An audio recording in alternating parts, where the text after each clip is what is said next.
Have you ever considered that the pizza you love, the one from your top Italian spot, is essentially American? On March 23rd, the Financial Times published a controversial piece.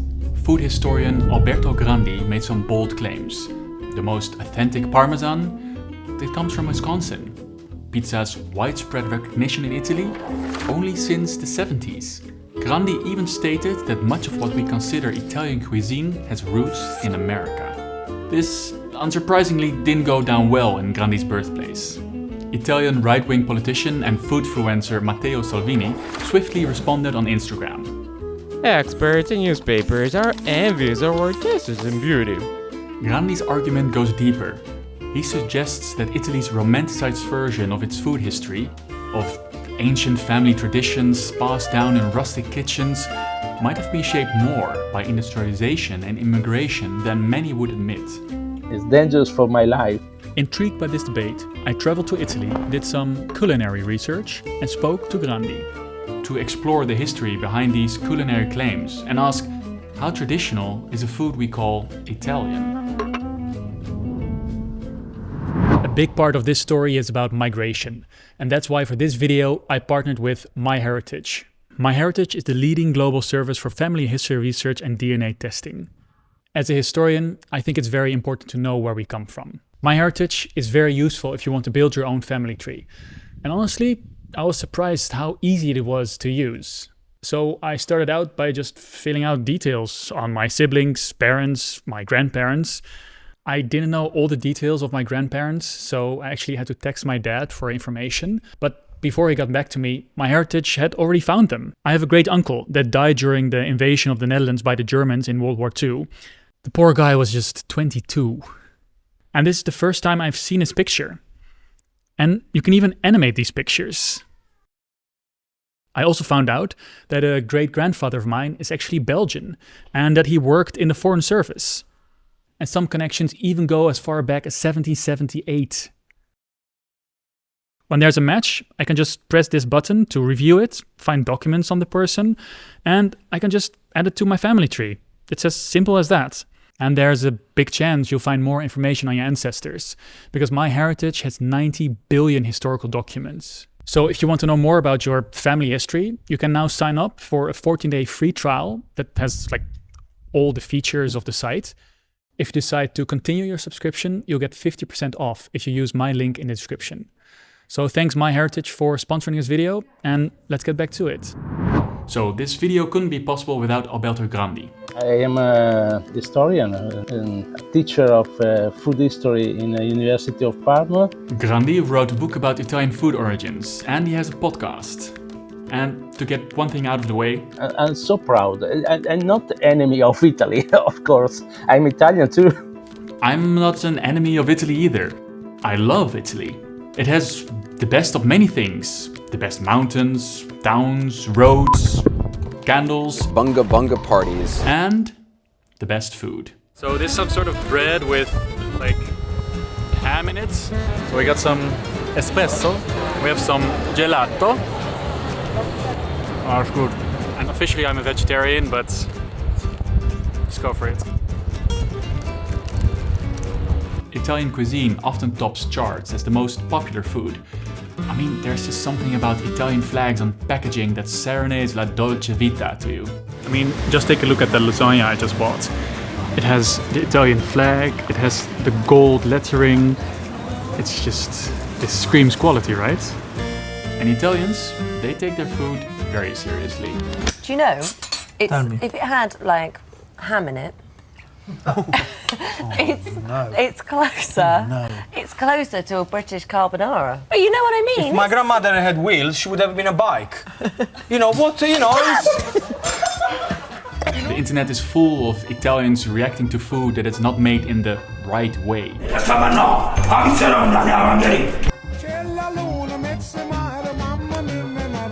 There's a Twitter, X account, Italians Mad at Food, where you can find horrors as wrong pronunciation of gnocchi, and of course memes about pizza Hawaii, like a lot. But what better way to show you Italian pride than with a good comment section? I found a list of things the Italians consider food crimes. So I will now commit these food crimes and cancel myself for your entertainment. If you're Italian, you can write down in the comments what you think I did wrong, and for the rest of you, I'll leave the list at the end of the video. So let's get cooking. Hi, welcome to TPP Culinary. Today we're gonna make some classic Italian cuisine, a pizza margherita with a side of pasta carbonara. Start with cooking the spaghetti. This is a salty dish, so I won't be salting the pasta with her. Chop up your fatty meats. You can use any type of bacon and bake it. Grate any hard cheese you like. I found this works best in slow motion. Mix with 2 eggs for your sauce. Now, get your frozen pizza and add it to a preheated oven. The pasta is ready, so drain it and add the sauce. To make it really juicy, I add some cream. Nice. Now get the pizza out of the oven. Doesn't that look wonderful? But wait, something's missing. Fruit! I use pineapple for this. Mamma mia! The savory and sweet combination just works wonders.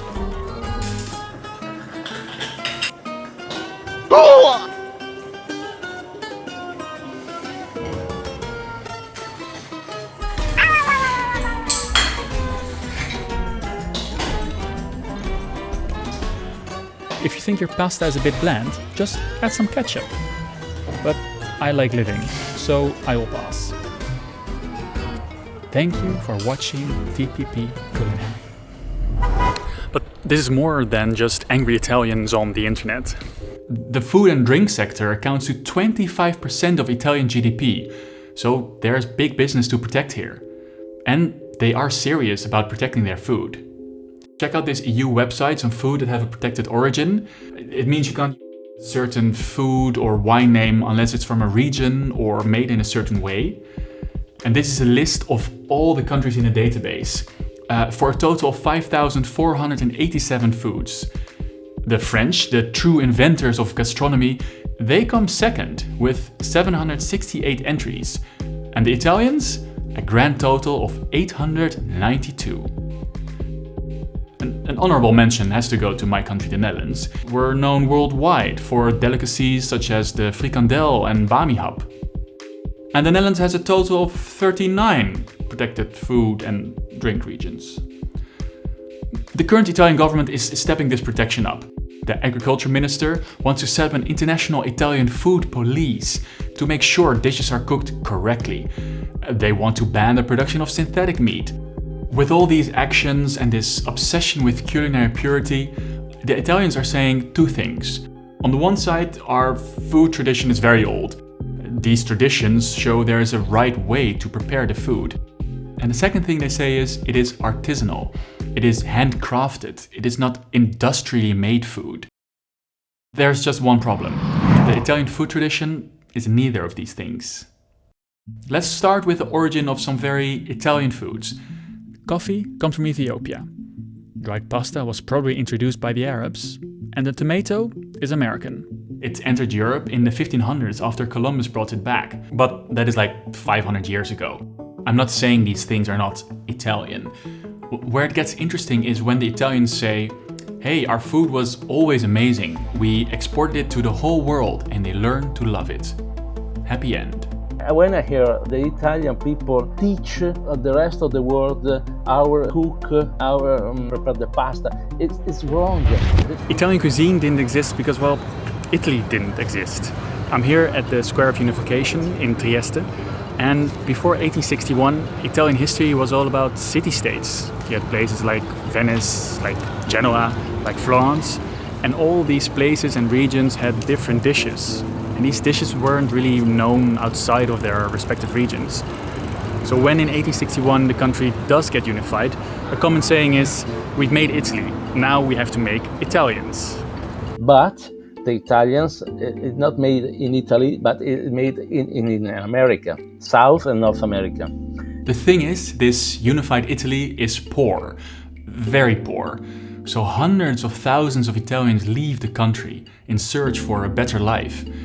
And so Italian history is strongly linked to migration, both in terms of food, but also something like the language. In the 1861, only 2% of Italians speak Italian, and the Italians have a necessity to speak together in America.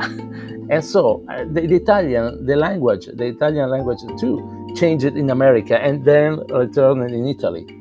It is estimated somewhere between 20 and 30 million people left Italy over a century. A lot came back again, but nowadays you still have tens of millions of people with Italian descent all over the globe, from Brazil to Argentina, and of course, the USA. You had that meal in courses. It started off with the pasta. Does anybody need anything else? So, where did Paolo come from? Oh, Italy, I think. This stuff is great, but it's like lead. So tell me, where you been? Leave the gun. Take the cannoli. Migrants take their culinary culture with them, and this then gets transformed in these new places. Take this scene from the movie Goodfellas. In prison, dinner was always a big thing. The amount of meat they're eating is not something they brought with them from Italy. This is really influenced by America. But there's an even better example: the pizza. Before Italian migration, pizza was only made in Naples and surroundings. It really was food for the poor. Take this description from 1884. It is made from a dense dough that burns but does not cook. These slices of pizza, which freeze in the cold, turn yellow in the sun and are eaten by flies. And what are the toppings? Almost raw tomatoes, garlic, oregano and pepper. It doesn't really sound appealing or like the pizza that you know today, right? But in America, with better and more ingredients, Italian immigrants further developed the pizza. Pizza shops open up all over the East Coast, with rich toppings, with cheese, with meat. No more almost raw tomato with some herbs. So in the Second World War, when soldiers go to Italy and liberate it, they write home surprised that they can't find any pizzerias. And that's because at this point the average Italian has no idea about pizza. It is only made in and around Naples.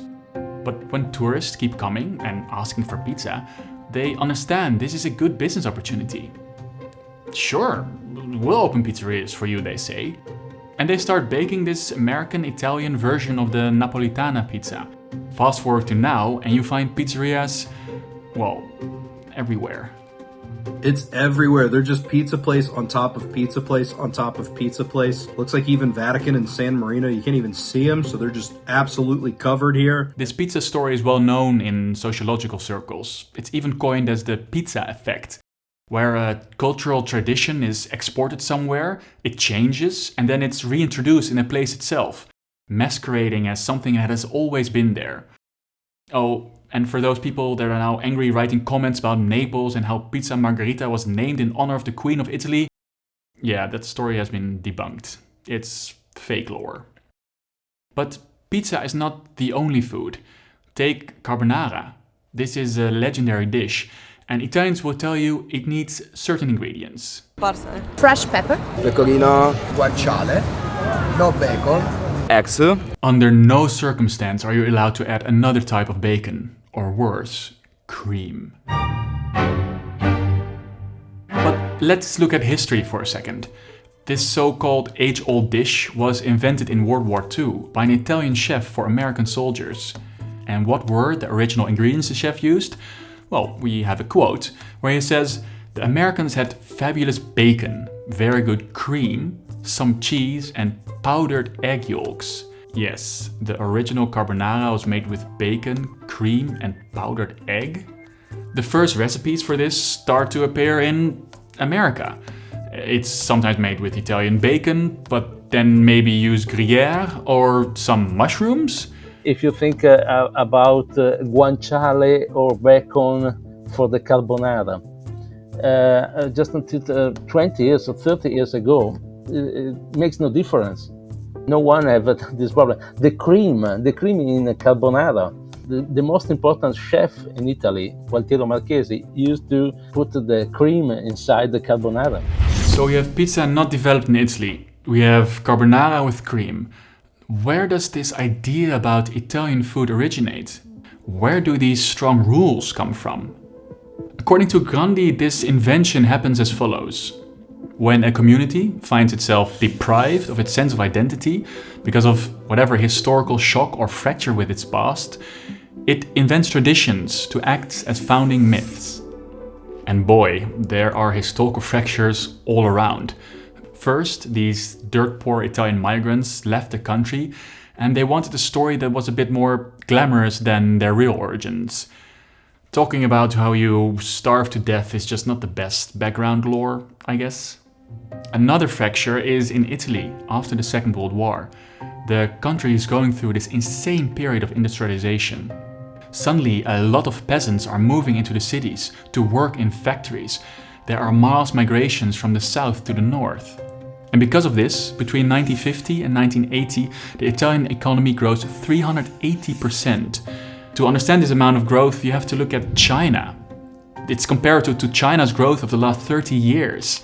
We make the Industrial Revolution that for England or for the United States, it need 100 years, and we made the same thing in 50 years. So these people migrating abroad, migrating in Italy, moving into cities, they are losing their sense of community, their old ways of living. And so a new identity is crafted. Ideas of age-old traditions take root, of Italians always having a rich food history, of having plenty to eat, instead of being poor farmers dying of starvation. Only the industrial boom after the World War II, the people have a possibility to eat very well. This is also the birth of the artisanal way. The idea that Italian food is handmade, without machines. Even though a lot of the food we know can only exist because of this industrial revolution. So here we have a version of tiramisu, this classic Italian dessert, right? But the first recipes only appear in like the 80s. And the biscuit that's inside, that was introduced as a supermarket snack like after the Second World War. So an industrial product. It doesn't matter how old it is, it still tastes great. But the biggest wave Grandi makes is about Parmesan. Parmesan production is actually really old, like 1,000 years old. And the modern Parmigiano you can find in Italy is a hard cheese. But it used to be a lot creamier. And there's still a place where you can find that creamy cheese. Some of these Italian migrants started to make Parmesan in America. The recipe didn't really change. But at the same time in Italy, the recipe did change. A lot. Now is an industrial product. It's not an artisanal product. It's good. It's good for the exportation. It's good for the quality. It's good for the safety. Okay, I have to stop the video here because the claim about Wisconsin Parmesan is not entirely true. Decoder Ring made an episode about Wisconsin Parmesan, and they show that this American cheese did evolve away from Parmigiano into something less expensive, more suited for the mass market, which makes it a very American cheese. Now, while we're in the business of putting caveats, there are some people that doubt the soldier carbonara theory. Like this source by Anthony F. Buccini, he talks about a predecessor to carbonara, a sauce with eggs, molten fat, and parmesan called cacio e uovo. So I emailed Grandi to get his take, and his reply, well, it's savage. I have to read this to you. Buccini knows nothing about the history of the recipe and its ingredients.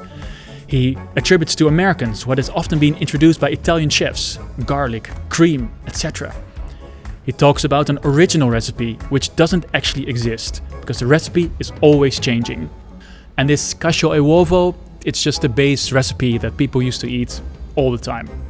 So, thank you. I've put Bonici's source in the description, so you can check it out yourself and see what you think. This whole drama, it does leave us with a question. Why does this all matter? Does it matter that Italians are a bit more special when it comes to their food? I mean, every country has their own national myths. It can keep what once was a patchwork of states together. It can give the country some pride. And for Italy, that is necessary, because this columnist has said that Italians are in fact deeply insecure. It's only food and football that give the Italians the opportunity to keep their heads high. But even though Italy won the European Cup of 2020, they have been absent from the last 2 World Cups. So food gets to be more center stage. Anyway, I think that this invented rules is necessary for our identity. Without this rule, we lost the identity. There's nothing wrong with being proud, of course. But the problems arise when the pride about food is turned into a sort of gastro-nationalism. Politicians, both left and right-wing, are using these food myths to exclude other people. In 2019, when celebrating a local holiday, the Archbishop of Bologna suggested to include a pork-free welcome tortellini, so Muslims could also enjoy the party. And this didn't sit well with some politicians. Remember our right-wing foodfluencer? He said, "They're trying to erase our history and our culture." But as Grandi showed, until the late 1800s, tortellini wasn't even made with pork. The oldest, most traditional recipes for tortellini are made with poultry. And it is exactly this misguided obsession with a supposedly ancient and artisanal food tradition that Grandi is tired of. Because the Italy is a modern country with a modern industry, and for the future, this is our future, it's not the past. I think this story shows how interesting our national identities are shaped. The whole point of nation states is that they are very young, but they are cosplaying as really old. And in this case, I think the idea that even though Italy might have been divided, essence of being Italian was still there in the culinary tradition. And when it comes to traditions, older always feels better, right? And even though these identities can be young, it doesn't mean they are less powerful. Identities can give us a sense of kinship, of belonging. They can literally bring 1,000 small states together. Italian food means health, means joy, and means community, because we like to eat together. They are also very easily weaponized to exclude others. They can be one-dimensional and less interesting than reality. What the current story leaves out is how culture and cuisine are never static. They always evolve. And I think that's a beautiful thing, how these millions of Italians went out for a better life and got the chance to blend their culture with other influences, then bring it back to Italy to make something we all enjoy today. And for some of the Italians I spoke to, that is the most important. But everyone is free to do whatever they like. I think so. Basically, no, I know like a lot of Italians are really traditional about that, but for me, just eat it and enjoy it, you know. Leaving that out can make a country stuck in the past instead of embracing the future. And if it is up to Grandi, we should look to the future. Until that moment happens, he will be showing the real history of the Italian food. But I wonder, will his focus be any less controversial in the future? Research is about the history of cappuccino, and the tourists from Germany is important for the spread of cappuccino in the rest of Italy. I guess not. By the way, this is the list of food crimes I committed. Did you get them all? You can pause the video here to check them. I was actually quite surprised to see that, according to this poll, Italians are neutral about breaking the pasta. Well, I guess you learn something every day. And I hope to see you in the next one.